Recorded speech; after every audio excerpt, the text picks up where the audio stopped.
If you have a college degree, you have the lowest unemployment rate in the labor market, except for people who have an advanced degree. And unemployment correlates or trends perfectly with your educational attainment. So people without a high school degree have the highest unemployment.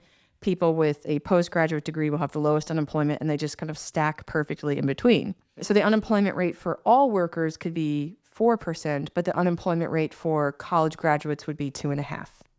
And this is always true. What they noticed was that if you looked at, instead of all college graduates, just recent college graduates, say the first 5 years out, typically they would be in between all workers and college graduates. So they would be like a 3. If all workers are 5 and college graduates are 2.5, young college graduates would be somewhere like 3.5. Starting in 2022, young college graduates started to do worse off relative to all workers. And they've been looking at this data, since 1990. Less better off than all Less workers. better off. Less better off. I mean, they're still doing, college graduates 22 to 27 in this data are still doing better off than non-college graduates who are 22 to 27. But even a 22-year-old with a college degree would have a better unemployment rate than the overall unemployment rate up until around 3 years ago. And so they thought that that was kind of an interesting development that they would recently call a deteriorating situation. The reason why I suspect, I haven't asked them, but the reason why I think they waited this long is that some unemployment amongst young people, most economists would regard as a really, really good thing.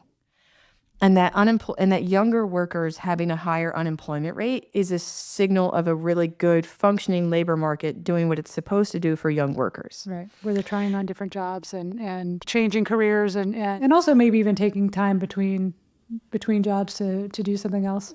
Yes, exactly. We, not just economists, but in general,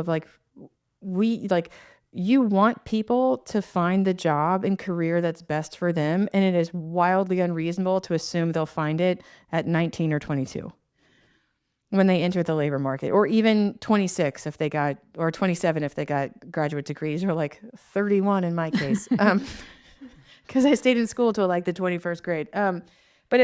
We don't expect people to first job to be the best job, but what's best for the economy is when you are thriving. Like when you find the thing that you are supposed to do, the job, the industry, the career, the role, that is when you contribute most to the economy. And we need you to get there. And we have no reasonable expectation that you'll start there. And the way that you get there is by trying on a lot of jobs and by learning things about yourself of what you're good at. And that's associated with a ton of job switching. But if you switch jobs, you naturally have a higher unemployment rate. But that's okay. Like, we want you to go out there and switch. And in fact, some of the most damaging parts of a recession on young workers, the visible part is that they have a higher unemployment rate.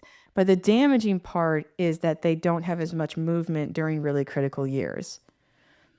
And if you shut down the job switching, the unemployed workers, they're still just 6% of people who are under 25 looking for a job right now are unemployed. That's total.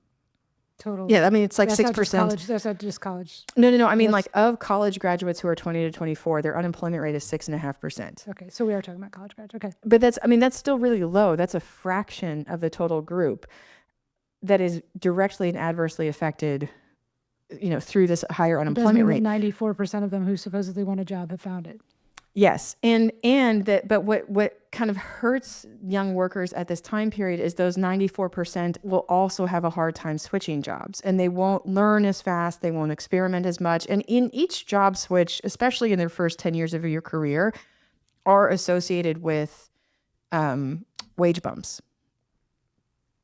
Yeah. And so you like trying a bunch of stuff and you jump to different jobs and you tend to make more money at every jump. Not necessarily, but you get something from every jump for the most part.